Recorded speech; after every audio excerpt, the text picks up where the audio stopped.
마이클 Shilman입니다. 여러분 반갑습니다. Are you ready? Yeah.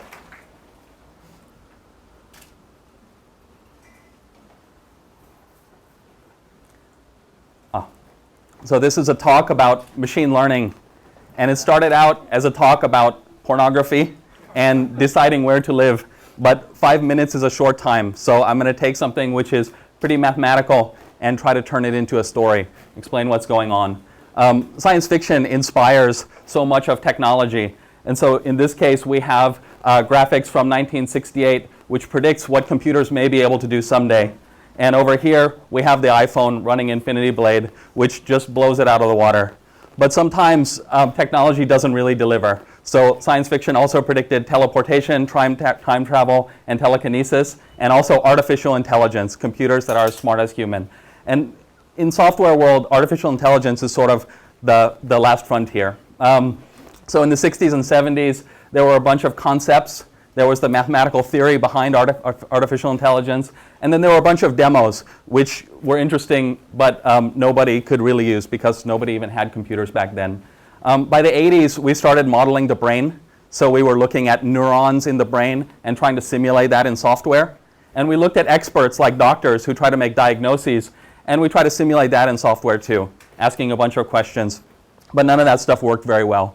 So machine learning was sort of the answer to all that. And it's a study of algorithms that improve automatically through experience. So the more data that it sees, the smarter it gets.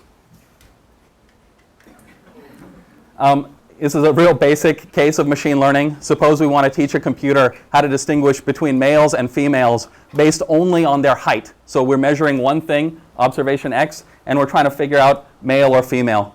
In general, males are taller than females, and we can make a cut which divides that. You can imagine a computer making that cut. In reality, we have hundreds of labels, so character recognition, we have to recognize so many different characters. We have so many different features. It's not just height, it's all sorts of things about the shape of the characters. And in the 90s, we took this and we applied it to a bunch of problems.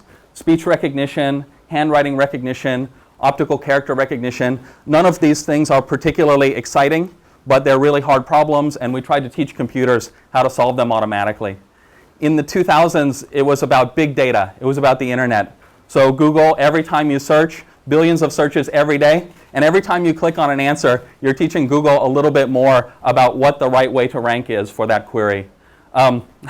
Finally, in 2011, we're putting it all together. And so Siri was just announced by Apple, and it really combines all of this stuff that I've just talked about. And I'm going to talk a little bit about how that works, because this is sort of the first attempt to deliver. And so I'm going to do a teardown. For most of you who are gadget geeks, you probably know about hardware teardowns. As soon as the phone is released, people rip it apart and show what's inside. And I'm going to try to do a software teardown of Siri.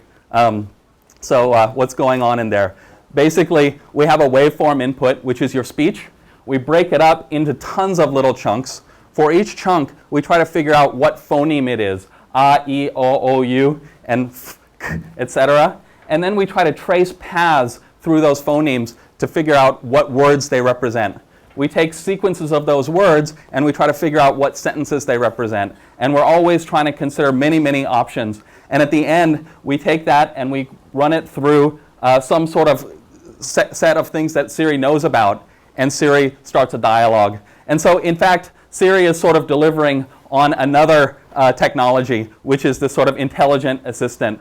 And so finally, after so many years of waiting, we have something. But did it really deliver? Well, you can ask it the temperature, and it can tell you a temperature and even kind of tell you a joke in there. But it also does some really bad things. So call me an ambulance. Okay, from now on, I'll call you an ambulance. It's exactly not what you want. So of course, this is all going to get better over time. But what's next? We have modeling the brain, we have machine learning basics, and we have big data.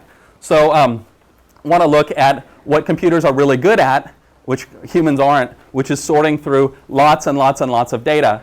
And so my guess at what's next is making big decisions based on that data.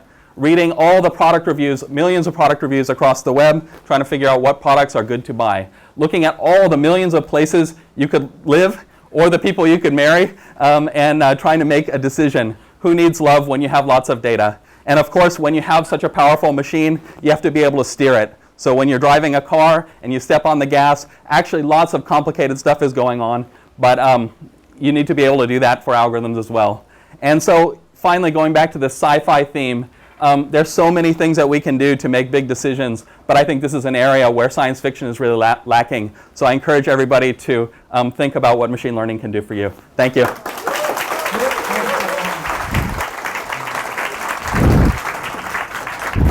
영어 되게 잘하죠? 거짓말쟁이. 천천히 하기로 해놓고.